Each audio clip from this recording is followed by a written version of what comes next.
শেষ দফার ভোট গ্রহণে বিজেপি এজেন্টকে বুথে ঢুকতে বাধা, অভিযোগ তৃণমূলের বিরুদ্ধে। ঘটনাটি ঘটেছে যাদবপুর লোকসভা কেন্দ্রের অন্তর্গত সোনারপুর উত্তর বিধানসভার খেয়াদহ 2 অঞ্চলে 30 নম্বর বুথে। অভিযোগ, ওই বিজেপি এজেন্টের নথিপত্র কেড়ে নেওয়া হয়েছে। অনির্বাণ গাঙ্গুলির সমর্থনে ভারতীয় জনতা পার্টির পক্ষ থেকে সাউথ 24 পরগনা ডিস্ট্রিক্ট সোনারপুর উত্তর 3 নম্বর মণ্ডলের খেয়াদা 2 নম্বর অঞ্চলের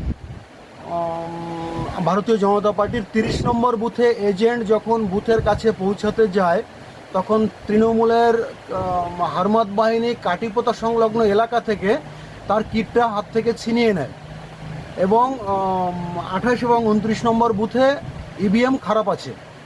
আমি ঊর্ধ্বতন কর্তৃপক্ষের কাছে রিকোয়েস্ট করছি যাতে এর কোনো সুরাহা করা যায়। আমি সেক্টর অফিসারকে ফোন করেছিলাম, উনি একটা অফিসারকে বলেছিলেন, অফিসার এসে ওখানে জাস্ট দেখভাল করলেন, জিজ্ঞাসা করলেন, এর বাইরে উনি কিছু করতে পারবেন না বলে জানিয়ে দিলেন। আমি তরুণ অধিকারী, ভারতীয় জনতা পার্টি, সোনারপুর উত্তর বিধানসভা।